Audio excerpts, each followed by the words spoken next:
Vladimir Putin के लिए रणनीतिक विफलता।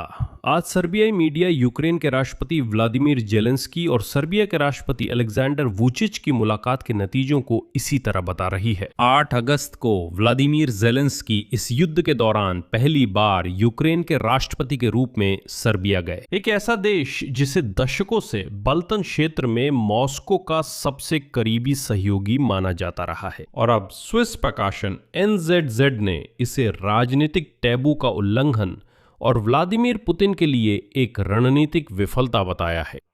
लेकिन उसी दिन खुद वुचिच ने सार्वजनिक रूप से इसका खंडन किया कि जेलेंस्की के साथ बैठक में यूक्रेन के साथ सैन्य सहयोग पर कोई चर्चा हुई थी। उन्होंने जल्दबाजी में पीछे हटने की कोशिश की, इसलिए आकलन में सावधानी जरूरी है, क्योंकि अलेक्जेंडर वुचिच इसे मामूली बात की तरह पेश कर सकते हैं और व्लादिमीर जेलेंस्की की यात्रा का इस्तेमाल अपने निजी हितों के लिए कर सकते हैं, जबकि खुद सर्बिया में गंभीर राजनीतिक संकट चल रहा है।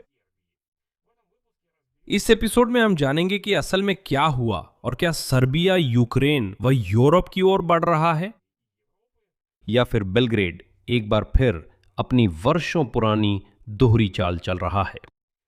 इसी बीच खबर है कि तुर्की ने यूक्रेन को ATS मिसाइलों की बिक्री शुरू कर दी है, जिसकी चर्चा हमने पिछले एपिसोड में की थी। ध्यान रहे, अलेक्जेंडर वुचिच ने पहले ही पुष्टि की थी कि बेलग्रेड पश्चिमी साझेदारों को हथियार बेचता है, ये समझते हुए कि आगे ये हथियार यूक्रेन भेजे जाते हैं। मेरा नाम अलेक्सेई पेची है। आइए व्लादिमीर जेलेंस्की की सर्बिया यात्रा के नतीजों और अलेक्जेंडर वुचिच से हुई बातचीत के यूक्रेन व सर्बिया पर असर को समझते हैं। शुरू करने से पहले कृपया इस YouTube चैनल को सब्सक्राइब करें। हम 300,000 सब्सक्राइबर की ओर बढ़ रहे हैं। आपके हर सब्सक्रिप्शन और लाइक के लिए धन्यवाद।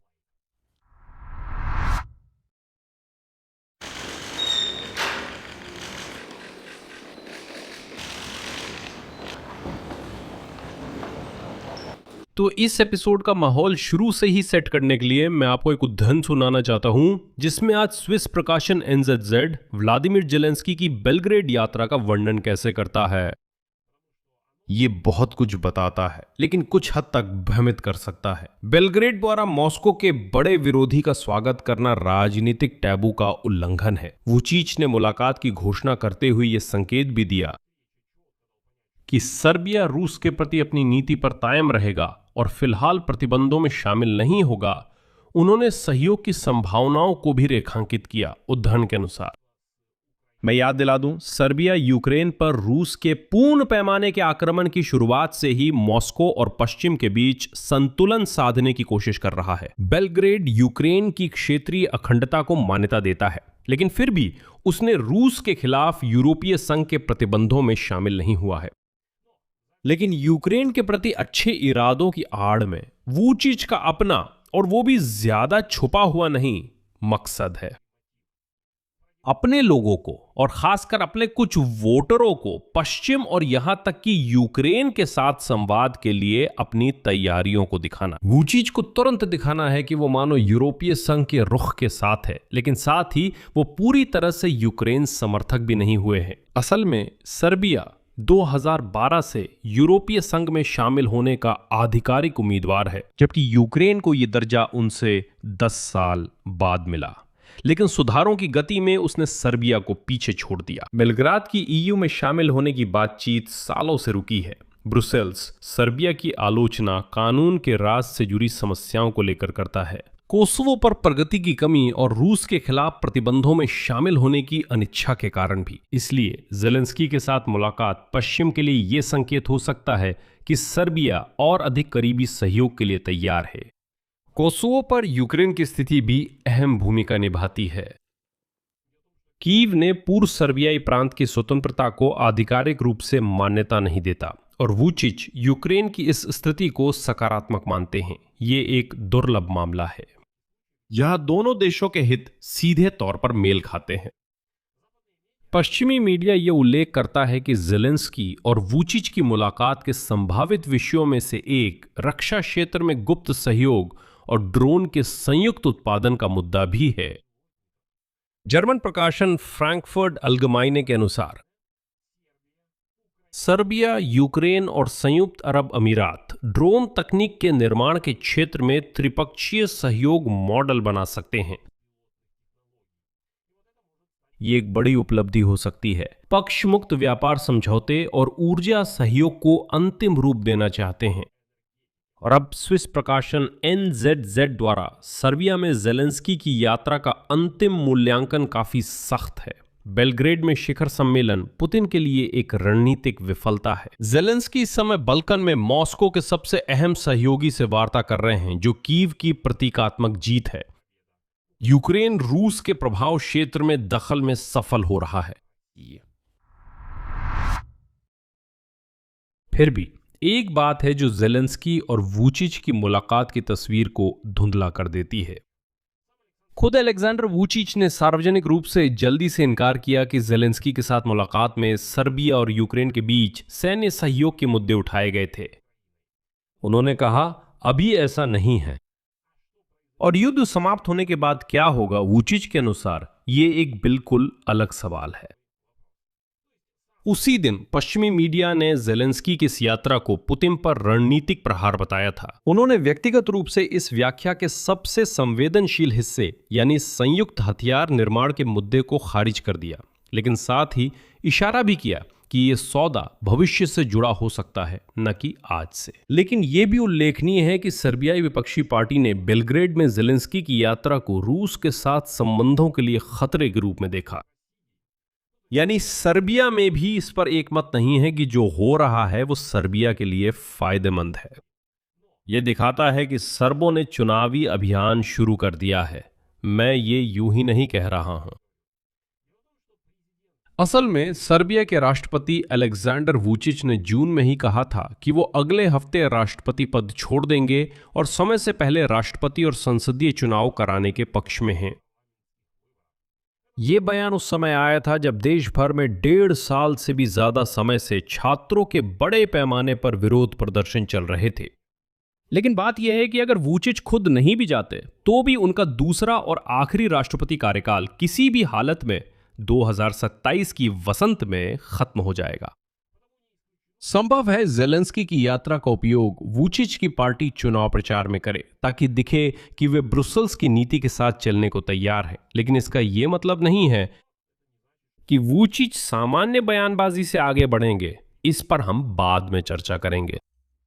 अब आइए बात करते हैं कि वूचिच ने खुद युद्ध के बारे में क्या कहा, और यह भी उस पक्ष की बयानबाजी जैसा नहीं है जो पूरी तरह से यूक्रेन के पक्ष में खड़ा हो। वूचिच ने जेलेंस्की से मिलकर कहा कि रूस के यूक्रेन के खिलाफ युद्ध के जल्द खत्म होने का कोई रास्ता नहीं दिख रहा। उन्होंने कहा कि सर्बिया और अंतर्राष्ट्रीय समुदाय शांति के प्रयास में है, पर उन्हें संघर्ष के जल्दी खत्म होने का भरोसा नहीं है। आगे एक और कठिन सर्दी आ सकती है, यूक्रेन वासियों के भी और दुनिया के अन्य देशों के लिए भी। ये उनके पहले के और कहीं ज्यादा चिंताजनक बयानों के अनुरूप है, क्योंकि पहले वूचिच ने कहा था कि तीसरे विश्व युद्ध को रोकना मुश्किल होगा।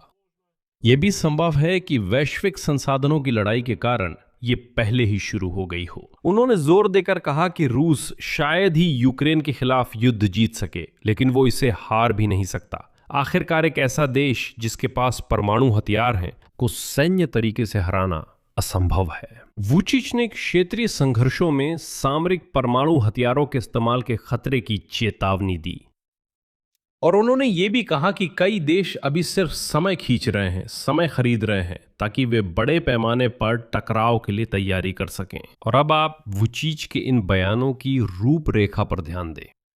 ये ना तो यूक्रेन समर्थक है और ना ही रूस समर्थक। ये खुलकर तटस्थ भाग्यवादी भाषा है। ये उस व्यक्ति की भाषा है जो किसी का पक्ष लेने से बचने की कोशिश कर रहा है। अब उसके लिए दो नावों पर सवार रहना और मुश्किल हो गया है। लेकिन ये याद रखना भी जरूरी है कि वूचिच और पुतिन के संबंध भी कहीं गए नहीं हैं। मैं याद दिला दूं, इस साल मई में जेलेंस्की की यात्रा से 3 महीने से भी कम पहले वूचिच ने व्लादिमीर पुतिन को 9 मई विजय दिवस के मौके पर बधाई संदेश भेजा था। रूसी राजदूत के जरिए उन्होंने बताया था कि रूसी सैनिक को हराना नामुमकिन है, रेड आर्मी का धन्यवाद और इसी तरह की बातें। और इससे पहले भी उन्होंने सार्वजनिक रूप से कहा था कि रूस पर प्रतिबंध लगाना उद्धरण है, अपने लोगों की आत्मा से विश्वासघात करना है। ये अभिव्यक्ति उस नेता की छवि से मेल नहीं खाती जो पुतिन से मुंह मोड़कर ज़ेलेंस्की और पश्चिम की ओर देख रहा है। सटीक रहना जरूरी है और अतिशयोक्ति से बचना चाहिए। सर्बिया सिर्फ मॉस्को की कठपुतली नहीं है। असल में सर्बिया सालों से यूक्रेन के लिए हथियार बना रही थी, बेच रही थी और भेज रही थी। उदाहरण के लिए हंगरी के विपरीत, जो कि कीव के लिए बिल्कुल भी हथियारों की आपूर्ति नहीं करती है। लेकिन फिर भी सर्बिया ने कुछ समय तक यह दिखाने की कोशिश की कि वो ना तो मॉस्को के साथ है और ना ही ब्रुसेल्स के साथ। यही वजह है। लेकिन सर्बिया ये सब काफी चालाकी से कर रही थी। और मैं ये भी बताना चाहूंगा कि रूस ने अलेक्जेंडर वुचिच पर खास तौर पर इन हथियारों की आपूर्ति को लेकर बहुत दबाव डाला था, लेकिन उन्होंने फिर भी बड़ी होशियारी से बचाव किया, अनजान बनने का नाटक किया और इसी तरह आगे बढ़ते रहे। बेलग्रेड की आधिकारिक स्थिति यह है कि सर्बिया यूक्रेन की सशस्त्र सेनाओं को सीधे और जानबूझकर हथियार नहीं भेजता है। सर्बियाई सैन्य उत्पाद दूसरे देशों के माध्यम से यूक्रेन पहुंच सकते हैं और वुचिच ने भी इसे नहीं छुपाया। उनकी योजना साफ है, वे गोला बारूद बनाते हैं। वे उन्हें यूरोप के देश को बेचते हैं जो फिर ये सब यूक्रेन भेज देता है। सर्बिया सीधे नहीं भेजता, लेकिन फिर भी ये गोले आगे यूक्रेन को बेचे जाते हैं। और यहीं पर हम फिर से राजनीति पर लौटते हैं। अलेक्जेंडर वुचिच की इस दोहरी नीति की तर्क बहुत सीधी है। लगभग सर्बिया की आधी आबादी, अधिकतर बुजुर्ग पीढ़ी रूस के प्रति सहानुभूति रखती है। इन भावनाओं को वुचिच नजरअंदाज नहीं कर सकते, वरना सत्ता में नहीं टिक पाएंगे। इसलिए इन्हें संतुलन बनाए रखना पड़ता है। यही है पुतिन को जनता को दिखाने के लिए लिखे गए पत्र। लेकिन यूक्रेन को हथियार चुपचाप तीसरे देशों के जरिए भेजे जाते हैं ताकि ब्रुसेल्स भी इस कदम की सराहना करे।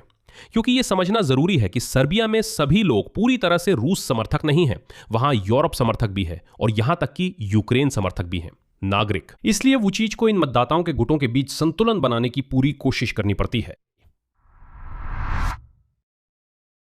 और आखिरी लेकिन बेहद महत्वपूर्ण बात, खुद वुचिच इस समय आंतरिक राजनीति में सबसे मजबूत स्थिति में नहीं है। एक बार फिर जून 2026 के अंत में ही, जब बड़े पैमाने पर सरकार विरोधी प्रदर्शन हो रहे थे, वुचिच ने सार्वजनिक रूप से घोषणा की थी कि वे इस्तीफा देंगे और समय से पहले राष्ट्रपति और संसदीय चुनाव कराएंगे। उनके अनुसार ये सब कुछ हफ्तों में होना चाहिए। मैं याद दिला दूं, विरोध प्रदर्शनों का औपचारिक कारण छत गिरने की घटना थी। नोवी साद के रेलवे स्टेशन पर छत गिरने से 16 लोगों की जान चली गई थी। इसके बाद प्रदर्शनकारियों ने अलेक्जेंडर वुचिच की सत्तारूढ़ सर्बियाई प्रोग्रेसिव पार्टी पर भ्रष्टाचार व खराब प्रबंधन का आरोप लगाया। उनका कहना था कि उस समय पूरा रेलवे स्टेशन मरम्मत चल रही थी, लेकिन प्रवेश द्वार की छत की मरम्मत सिर्फ कागजों पर हुई। नतीजतन वो गिरी और 16 लोगों की जान चली गई। वुचिच ने कहा था कि उन्हें भरोसा है कि राष्ट्रपति पद छोड़ने के बाद भी राजनीति में बने रहेंगे और प्रभाव बनाए रखेंगे। और अब अलेक्जेंडर वुचिच प्रधानमंत्री पद पर विचार कर रहे हैं, क्योंकि वो अब राष्ट्रपति नहीं बन सकते। दोनों कार्यकाल पूरे हो रहे हैं और इसी समय विपक्षी ग्रीन लेफ्ट फ्रंट, जिसका नाम यही है, सीधे सीधे कह रहा है कि वो मानता है कि वुचिच का इस्तीफा और चुनावों की पूरी कहानी सिर्फ समाज का ध्यान भटकाने के लिए है और राजनीतिक चालों के लिए नए बहाने बनाने के लिए। कुछ हद तक विपक्ष सही भी है। चुनाव पहले ही 2026 की शरद ऋतु में निर्धारित है और वुचिच का राष्ट्रपति पद का आधिकारिक कार्यकाल भले ही वो समय से पहले ना भी जाए, तो वह केवल 2027 की वसंत ऋतु में समाप्त होता। कुल मिलाकर किसी भी स्थिति में उसके पास सत्ता में ज्यादा समय नहीं बचा है और यही एक तर्कसंगत निष्कर्ष निकलता है।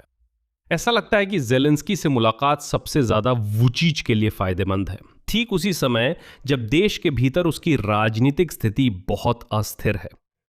पश्चिम और यूक्रेन से नजदीकी का प्रतीकात्मक इशारा है, जो ब्रुसेल्स और अपने उन मतदाताओं को जो रूस नहीं बल्कि यूरोपीय एकीकरण की ओर झुकाव रखते हैं दिखाने का तरीका है कि वुचिच के नेतृत्व में सर्बिया सही दिशा में बढ़ रहा है और मॉस्को से रिश्तों की कुर्बानी भी नहीं दे रहा, जिसे उसने उसी दिन दिखाया, सैन्य सहयोग से इनकार करते हुए और परमाणु शक्ति रूस की अजेयता के बारे में चर्चा करते हुए। यानी वुचिच और ज़ेलेंस्की की मुलाकात एक प्रतीकात्मक है। मैं कहूंगा ये बहुत सोच समझ कर किया गया इशारा है। हाँ, युद्ध के दौरान यूक्रेन के राष्ट्रपति की ये पहली यात्रा है। इसमें व्यापार, ऊर्जा और भविष्य में ड्रोन निर्माण पर चर्चा हुई, लेकिन मुख्य मुद्दे पर प्रगति नहीं हुई। रूस पर प्रतिबंध बेलग्रेड अब भी लागू नहीं कर रहा और वुचिच की बयानबाजी से लगता है कि उनका ऐसा कोई इरादा भी नहीं है। इसलिए कार्यक्रम के अंत में मैं यही कहूंगा, जेलेंस्की से मुलाकात सबसे पहले ब्रुसेल्स और अपने मतदाताओं के सामने अलेक्जेंडर वुचिच की छवि के लिए एक कदम है, ना कि सर्बिया के वास्तविक भू राजनीतिक दिशा परिवर्तन की शुरुआत। यहां मैं विराम लगाता हूं। अपनी राय, अपने निष्कर्ष इस एपिसोड के नीचे कमेंट्स में लिखें, चैनल को सब्सक्राइब करें, बेल आइकन दबाएं और लाइक करना ना भूलें। बस इतना ही। अपना ख्याल रखें। सबको अलविदा।